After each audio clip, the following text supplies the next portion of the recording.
Hindi story पर आज आप लोगों के लिए जो कहानी लेकर आया हूं उसका नाम है उड़न खटोला। जी हाँ, उड़न खटोला एक ऐसा शब्द है जिसे आप लोग समझ सकते हैं। इसका कई एक रूप में लोगों ने एक तरह से अपने अपने तरीके से डिजाइन किया है। उड़ने वाला एक खटोला एक झूला, एक मशीन, जो भी हो। आजकल तो लोग हेलीकॉप्टर को भी उड़न खटोला कहते हैं, लेकिन उड़न खटोला आज की जो हमारी है वो एक लड़की है। उस उड़न खटोला के बारे में आप लोगों को बताऊंगा जो उड़ने की ख्वाहिशें रखती है, जो उड़ना चाहती है, जो बार बार एक अलग तरह का विजुअलाइजेशन करती है। वो बैठी भी रहती है, सोई भी रहती है, तो वो सोचती है कि वो उड़ रही है आसमान में, दूर नील गगन में, और नीचे उसे तमाम वो पहाड़ियाँ, वो पेड़, वो नदियाँ, वो घर, वो सब ऊपर से दिखाई दे रहे हैं। इस तरह की उसे हमेशा एक विजुअलाइज करने की आदत सी पड़ जाती है। उड़न खटोला का नाम असल में उड़न खटोला नहीं है, उसका नाम है रागिनी। रागिनी एक बच्ची है जिसकी उम्र है लगभग 14-15 साल। वह 9वीं में पढ़ती है और उसका एक भाई हुआ करता है जिसकी उम्र है लगभग 6-7 साल। वह रागिनी अक्सर और उसका भाई राजीव दोनों साथ में स्कूल जाते हैं। रागिनी और राजीव बड़ा आपस में एक लड़ते झगड़ते बड़े हो रहे होते हैं। स्कूल जाने की जब बारी आती है तो रागिनी सामान्य चाल चलकर स्कूल नहीं जाती है। उसकी एक हैबिट है, एक हॉबी है। कोई भी कार्य करने के दरमियान वो दौड़ती है, दौड़ते हुए उस कार्य को करना चाहती है। दौड़ने के चक्कर में कई बार वो राजीव को गिरा चुकी है, क्योंकि जब वो स्कूल जा रही होती है तो वो राजीव का पीछे से शर्ट पकड़ के उसे दौड़ाती है अपने साथ, जो जोर जोर से दौड़कर चलने के लिए प्रेरित करती है। क्योंकि राजीव आलसी है, वो तो दौड़ना नहीं चाहता। रागिनी उसे दौड़ाती है। इस चक्कर में वो दौड़ता तो है, लेकिन उस कोशिश में कई बार वो अपने कपड़े गंदे कर लेता है, कई बार गिर पड़ जाता है, चोट लग जाती है। इस वजह से माँ से उसे डांट भी मिलती है, पिताजी से उसे फटकार भी मिलती है। लेकिन चूंकि रागिनी को ये आदत लग चुकी थी तो वो कोई भी कार्य दौड़ते हुए करती है। लोग समझ नहीं पाते हैं कि दौड़ने के पीछे का इसका लॉजिक क्या है।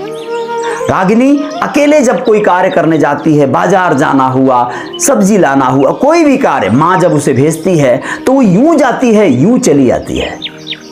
लोग हैरान होते हैं, इस बात से खुशी भी होती है कि बहुत जल्दी काम को पटा दिया।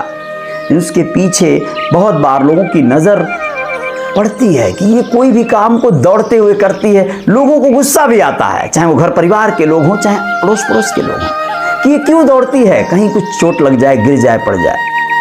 लेकिन कोई समझ नहीं पा रहा है कि रागिनी एक्चुअल में दौड़ती है तो उससे ख्वाहिश क्या है। वो दौड़ते हुए उड़ना चाहती है खुले आसमान में। एक रात रागिनी समय से पहले ही खाना आदि खाकर सो जाती है। रागिनी सोई है गहरी नींद में, उसका भाई भी उसके बगल में सोया है। एक रोज यूं ही स्कूल जाते समय रागिनी जोर जोर से दौड़ना शुरू करती है। उसका भाई दौड़ना नहीं चाहता है, वो रोने लगता है, लेकिन रागिनी नहीं मानती है। उसके कॉलर को पकड़ती है और उसे दौड़ाना शुरू करती है।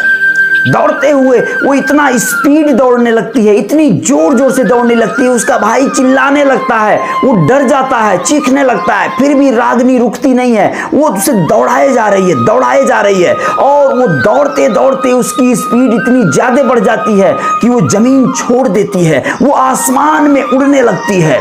तेज गति से वो आसमान में जिस तरह एरोप्लेन बढ़ता है उसी तरह से वो बिल्कुल ऊंचाइयों की तरफ जाने लगती है। एक हाथ से उसने अपने भाई को पकड़ रखा है, उसका भाई भी उड़ रहा है। धीरे धीरे उसके चीखने चिल्लाने की आवाजें कम होने लगी हैं और वो हवा से बातें करने लगी है। रागिनी को ऊपर कई एक अगल बगल से उसके जो चिड़िया हैं, पंछी हैं, आते जाते उड़ते दिखाई देने लगे हैं। और वह जब नीचे देखती है तो देखती है कि उसके सामने बड़ा विशालकाय जंगल सा एक दृश्य दिख रहा है जो ऊपर से उसे दिखाई देता है। नदी बहती हुई दिख रही है, बस और ट्रेन जाते हुए दिख रही है, गाड़ियां छोटी छोटी नजर आती हुई चलती हुई नजर आती हैं उसे, लोग चींटियों की तरह नजर आते हैं उसे। बड़ा असहज, बड़ा अलग तरह का दृश्य है। इस दृश्य को देखकर रागिनी बहुत खुश होती है। बहुत ही खूबसूरत नजारा उसे नजर आता है।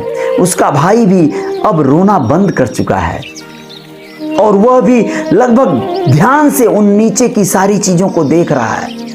राजीव भी लगभग सहमा सा है लेकिन खुश है। उसे इस तरह के दृश्य देखने का कोई अंदाजा नहीं था कि कितनी खूबसूरत दिखती है हमारी ये दुनिया, हमारा गांव, हमारा देश ऊपर से। ये क्रम चल रहा होता है, वो उड़ रहे होते हैं, तभी सामने से उन्हें एक एरोप्लेन आता हुआ दिखाई देता है, हवाई जहाज जो बड़ी तेजी से उनकी ओर बढ़ रहा है। रागिनी बिल्कुल घबरा सी जाती है, एरोप्लेन को देखकर डर सी जाती है और अचानक से उसके हाथ से उसका भाई छूट जाता है। वो झुकती है नीचे की तरफ उस एरोप्लेन से बचने के लिए, तभी एरोप्लेन उसके ऊपर से गुजर जाता है तेज गति से और उसका भाई नीचे की ओर गिरता हुआ नजर आता है। धड़ाम की एक आवाज आती है और तभी रागिनी जोर जोर से उसका दिल धड़कने लगता है।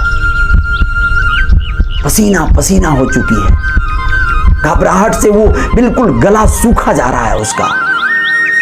वो अपने अगल बगल देखती है तो उसे नजर आता है कि वो तो अपने बिस्तर पर है और उसका भाई जो मच्छरदानी के साथ नीचे गिरा हुआ है, उस बिस्तर से नीचे, बेड से नीचे गिरा हुआ है। वो उसी मच्छरदानी में क्याओं म्याओं करता हुआ उठता है और रागिनी पसीने से तर हुए ये महसूस कर जाती है कि वो एक सपना देख रही थी, एक ऐसा सपना जो उसे बहुत पसंद है, बहुत प्यारा है। लेकिन इस सपने में ये एक्सीडेंट क्या था, ये क्या था जो उसे कहीं ना कहीं इस स्थिति में लाया है। अब आपको लगना है, आपको लग सकता है कि रागिनी क्या अपने दौड़ने की शैली कम कर देगी, क्या अपने दौड़ने की वो तरकीब को कम कर देगी।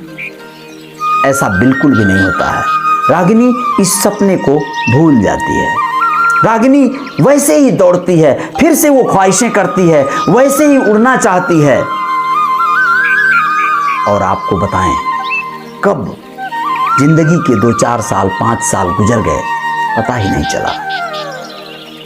25 साल की हो चुकी रागिनी इस समय एक बड़े से उड़न खटोले में बैठकर उड़ रही है और वही दृश्य परिदृश्य उसे नजर आ रहे हैं।